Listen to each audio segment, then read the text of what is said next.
ఓం నమ శివాయ. ఓం నమో నారాయణాయ. ఓం శ్రీ స్వర్ణాకర్షణ కాళభైరవాయ నమో నమః. నరదృష్టి నివారణ కాళభైరవాయ నమో నమః. ఓం కాళకాలాయ విద్మహే కాళాతీతాయ ధీమహి తన్నో శ్రీ స్వర్ణాకర్షణ కాళభైరవ ప్రచోదయాతు. హరి ఓం.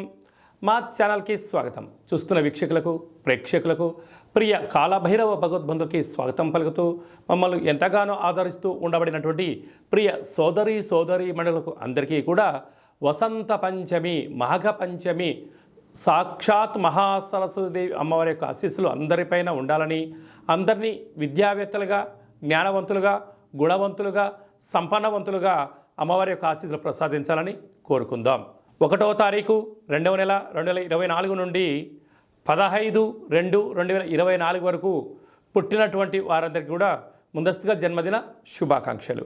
గతంలో వివాహం చేసుకున్న వారికి వివాహ వార్షికోత్సవ శుభాకాంక్షలు. ద్వాదశ రాశుల్లో గ్రహ గమనాన్ని ఒకసారి వీక్షింపచేద్దాం.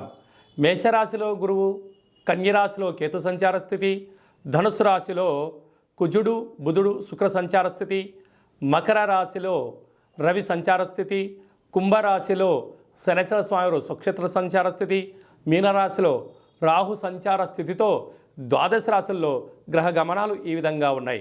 6వ తారీఖున కుజుడు మకర రాశిలోకి ప్రవేశం, 12వ తారీఖున శుక్రుడు మకర రాశిలోకి ప్రవేశం, 14వ తారీఖున రవి భగవానుడు ఏడాది తర్వాత కుంభరాశిలోకి సంచార స్థితి, అక్కడే ఉండబడినటువంటి శనితో కలిపి రవి సంచార స్థితి ఉంటుంది.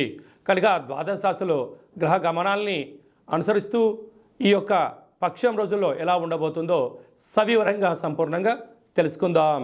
ధనుసు రాశి వారికి మాఘ పంచమి సందర్భంగా అమ్మవారి యొక్క ఆశీస్సులు ఎలా పొందాలో ఈ వీడియోలో సవివరంగా సంపూర్ణంగా తెలుసుకుందాం.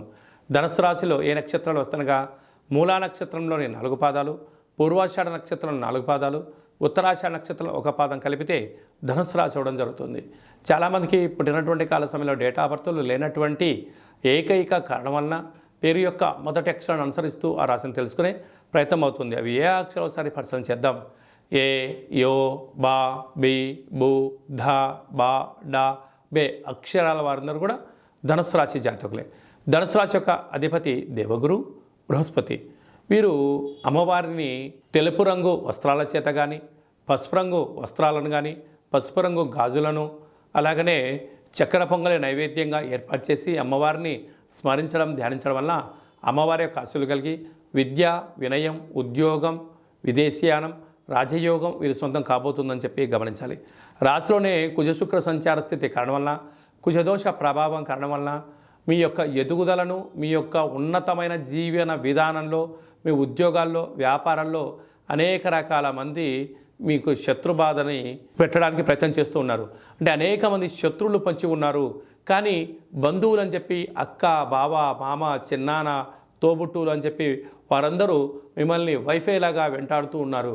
కనుక మీరు వీలైనంత వరకు మౌనంగా ఉంటూ చిరునవ్వు నవ్వుతూ ఏది మాట్లాడకుండా కాలం గడపగలిగినట్లయితే మీ యొక్క ధనం, బంగారు ఆభరణాలు, వాహనాలు, స్థిర చరాస్తులను కాపాడుకునే మానవ ప్రయత్నం అవుతుంది. లేకపోతే ఇవన్నీ వెళ్ళిపోయి వారే మీ శత్రువులు అవుతారని చెప్పి గమనించాలి. బుధాదిత్య రాజయోగ కారణము, ధనస్థానంలో రవి బుధ సంచార స్థితి కారణం వలన ప్రభుత్వ ఉద్యోగ ప్రయత్నం చేసేవారికి చాలా మంచి కాలము. ప్రభుత్వ అధికారులతో మంచి సత్సంబంధాలు, ప్రభుత్వ అధికారులతో మీరు మెళ్ళుకువగా మంచితనంగా గౌరవాన్ని ఇచ్చిపుచ్చుకోగలిగితే స్థిర చరాస్తులు మీ సొంతమవుతూ ప్రభుత్వ అధికారులతో మీకు ఎనలేనటువంటి రాజ సన్మానం, గజ సన్మానాలు కూడా మీకు ఉన్నాయని చెప్పి గమనించాలి. తృతీయంలో శని సంచార స్థితి ఉండడం వలన తల్లిదండ్రులతో, అన్నాదమ్ములతో, అక్కాచెల్లెలతో, బావా బామర్దులు, బంధుమిత్రులు, స్నేహితుల సన్నిహితులతో మానవ సంబంధాలుగా చూడండి. మిమ్మల్ని వాళ్ళు ఆర్థిక సంబంధాలుగా చూసే ప్రయత్నం చేస్తూ ఉంటారు. వాటిని అవాయిడ్ చేయగలిగితే బంధుత్వం పదిలంగా ఉండడానికి చాలా అవకాశాలు ఉన్నాయి. అర్ధాష్టమ రాహు మీ రూపాయి తిని మీకే 4 మాటలు అప్పజెప్పి మీతో శత్రుత్వం పెట్టుకోవడానికి అనేక మంది శత్రువులు ఉన్నారు. కారణం ఏమిటాయి అంటే ఒక్కసారి సమయంగానే ధనం వెళ్ళిపోతే తిరిగి రాదు. ఆ ధనం వాళ్ళు తీసుకొని ఇవ్వకపోగా నువ్వు ఊకే ఇచ్చావా, నీ గొప్పల కోసం ఇచ్చావు అని చెప్పి ఎగరగొట్టడానికి మీ పైన వేసే ఎత్తుగడ అని చెప్పి గమనించండి. కనుక దయచేసి బంధువులకు, మిత్రులకు, సన్నిహితులకు ధనాన్ని ఇవ్వకపోవడమే మంచిదని చెప్పి గమనించాలి. సంతాన స్థానంలో గురు సంచార స్థితి ఉండడం వలన నూతనంగా వివాహమైన వారికి సంతాన యోగము, పిల్లల యొక్క చదువులు, పిల్లల యొక్క అభివృద్ధిలో ఎంతో ఉన్నతమైన జీవితం వారి సొంతమవుతుందని చెప్పి గమనించాలి. రాజ్యస్థానంలో కేతు సంచార స్థితి ఉండడం వలన వృత్తులలో, ఉద్యోగాల్లో, వ్యాపారంలో ప్రమోషన్స్, మీ యొక్క భవిష్యత్తు ప్రణాళికల్లో అద్భుతమైన విజయం మీ సొంతం కాబోతుందని చెప్పి గమనించాలి. సాఫ్ట్వేర్, హార్డ్వేర్, సినిమా రంగాలు, వ్యాపారవేత్తలు, వాణిజ్య వ్యాపారాలు, యూట్యూబ్, వాట్సాప్, ఫేస్బుక్లో న్యూస్ రీడర్స్కి, వ్యాపారవేత్తలకు ఇది చాలా మంచి కాలము అని చెప్పి గమనించాలి. ఈ వీడియో మీకు నచ్చినట్టయితే లైక్ చేయండి, షేర్ చేయండి, మా ఛానల్ని సబ్స్క్రైబ్ చేసుకోండి. మేము చేస్తున్న ఆధ్యాత్మిక వీడియోలు అందరికన్నా ముందుగా మీరు చూడాలి అన్నట్లయితే గంట సింబల్ ప్రెస్ చేయండి, అలానే బటన్ కూడా తెలియచేయండి.